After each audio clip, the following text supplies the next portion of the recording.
오늘을 사랑하는 묵상 시간입니다. 오늘 본문 말씀 신명기 8장 7절입니다. 내 하나님 여호와께서 너를 아름다운 땅에 이르게 하시니 그곳은 골짜기든지 산이든지 시내와 분천과 샘이 흐르고. 여러분, 우리가 신명기 말씀을 통해 이스라엘 백성들을 인도하시는 하나님의 손길을 보게 됩니다. 여러분, 하나님은 이스라엘 백성들의 그 길을 죽이려고, 그들의 버릇을 고쳐 놓으시려고 그들의 삶을 광야로 인도하신 것이 아니었습니다. 하나님께서는 이스라엘 백성들을 향한 분명한 그 축복의 청사진을 가지고 계셨습니다. 하나님은 이스라엘 백성들을 축복하시는데 그냥 주먹구구식으로 하지 않으시고 최고의 코치답게 분명한 계획을 가지고 계셨죠. 하나님께서 이스라엘 백성들에게 주려고 한 것은 가나안 땅의 엄청난 복이었습니다. 그러나 하나님께서는 이스라엘 백성들이 제대로 훈련되지 못했을 때 금방 그 축복을 잃어버릴 수 있다는 것을 아셨습니다. 그래서 아무리 오랜 세월이 흘러도 축복을 잃지 않도록 하기 위해 그들의 삶을 광야로 인도하셨던 것입니다. 아마 이스라엘 백성들 중에 오늘 본문의 말씀을 듣고서 입을 벌리며 좋아하지 않을 수 있는 사람은 아무도 없었을 것입니다. 그 한마디 한마디가 이스라엘 백성들에게는 정말 꿈과 같은 축복이죠. 그 당시 사람들이 농사를 짓거나 목축을 하는데 가장 중요한 것은 물입니다. 그런데 가나안 땅은 일체 물을 걱정할 필요가 없는 곳이었죠. 골짜기나 산지까지 시내와 샘이 있었습니다. 그리고 가나안 땅에서 나오는 곡식과 과일은 너무나도 좋은 것들입니다. 하나님은 이스라엘 그 백성들에게 최고의 복을 주시기 원하셨던 것입니다. 그들은요, 이스라엘 백성들은 조상 대대로 유목민이었기 때문에 자기의 땅도 없고 성도 없고 밭이나 논도 없는 사람들이었습니다. 그런데 그들이 그 당시 최고로 잘 살아난 사람이 된다는 것, 얼마나 신나는 일입니까? 비록 이스라엘 백성들이 40년 동안 광야에서 고생을 한다 하더라도 영구적으로 가나안 땅만 차지할 수 있으면 그 정도의 고생은 아무것도 아니라고 할 수 있겠죠. 마찬가지로 하나님께서 오늘날도 주의 백성들을 고생하게 하시는 것은 언제까지나 그렇게 고생시키겠다는 뜻이 아닙니다. 하나님의 때가 되면 우리에게도 상상할 수 없는 그 복을 주시겠다는 겁니다. 그런데 이스라엘 백성들이 가나안 땅에서 복을 받을 때 가장 위험한 함정이 있었습니다. 바로 하나님을 잊어버리는 것입니다. 이스라엘 백성들이 광야에서 어려울 때에는 하나님의 도움이 없으면 당장 죽을 수밖에 없으니까 하나님만 붙들고 있었죠. 사람은 큰 병에 걸리거나 먹고 살 길이 없을 때 우리가 죽으라고 하나님만 붙듭니다. 하지만 사회적으로 우리가 성공하게 되면 하나님을 붙들지 않아도 사회적인 지위나 성공한 사업 때문에 우리가 저절로 잘 살아가는 것처럼 보이죠. 가나안 땅에서도 하나님의 도움 없이 얼마든지 잘 살 수가 있는 것처럼 보이는 겁니다. 오히려 공이 그냥 저절로 굴러가듯이 복을 받게 되는 것만 생각하는 거죠.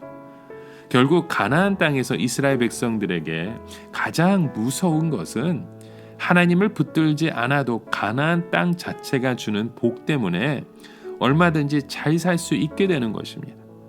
그리고 그 가장 무서운 그 일이 현실이 되었다는 것이죠.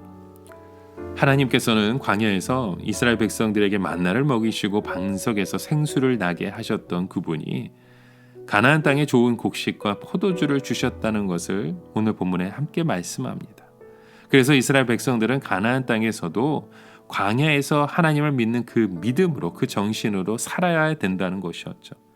이스라엘 백성들은 분명히 하나님의 복을 받게 될 것입니다. 그러나 그들의 진정한 복은 가나안의 복이 아니라 하나님이라는 것입니다. 하나님의 말씀으로 양식을 삼아서 사는 것이 복인 것이죠. 그런데 가나안 땅에서 잘 살게 되면 더 이상 옛날처럼 간절하게 하나님을 붙들지 않아도 얼마든지 잘 살 수 있고, 또 그만큼 잘 살게 되면 만나야 할 사람도 많아지고 배워야 할 것도 많아지게 될 것입니다.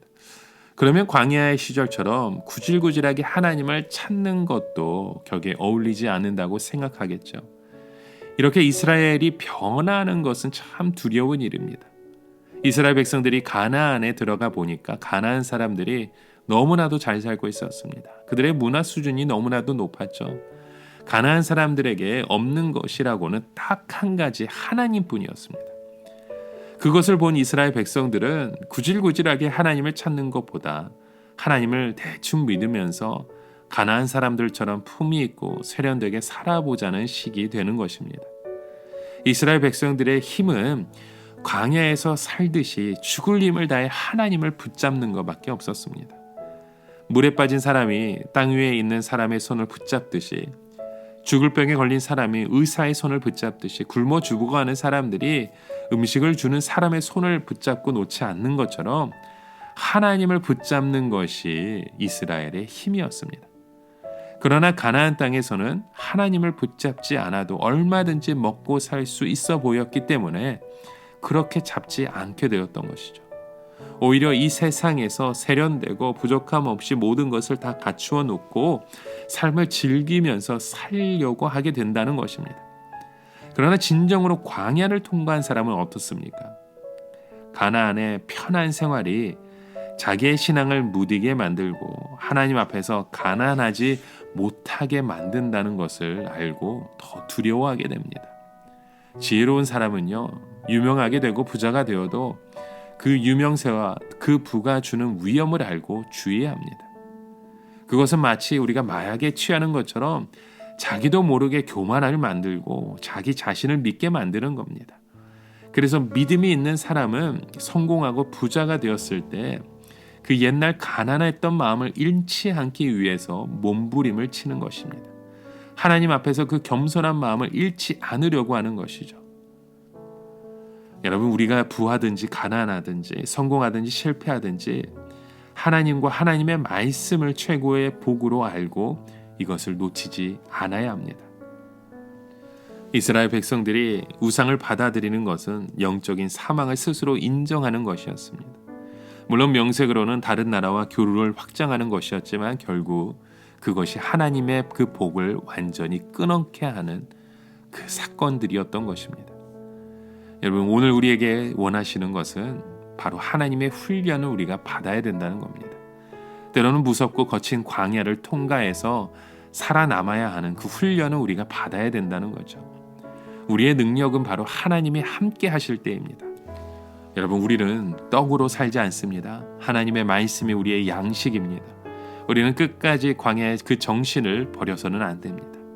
이 세상에 세련된 사람들을 따라가려고 해서도 안 됩니다. 우리에게는 하나님이 진짜 복이고 다른 것들은 모두 따라오는 것이기 때문에 주된 복과 부수적인 복을 바꾸면 우리는 모든 것이 다 무너질 수밖에 없습니다.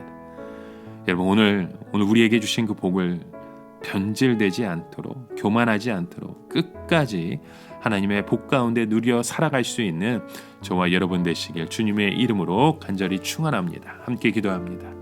하나님 아버지, 우리의 삶이 이 세상의 떡으로만 사는 것이 아니라 하나님의 말씀으로, 영적인 그 양식으로 우리가 살아가야 됨을 다시금 깨닫습니다. 하나님, 우리에게 주신 진짜 복을 붙들게 하여 주시옵소서. 우리의 삶 가운데 따라오고는 그 부수적인 복에 매여 있는 것이 아니라 진짜 나의 주신 참된 복을 찾아가며 소망하며 그것을 누릴 수 있는 진정한 하나님의 자녀 되게 하여 주시옵소서. 예수님의 이름으로 기도드립니다. 아멘.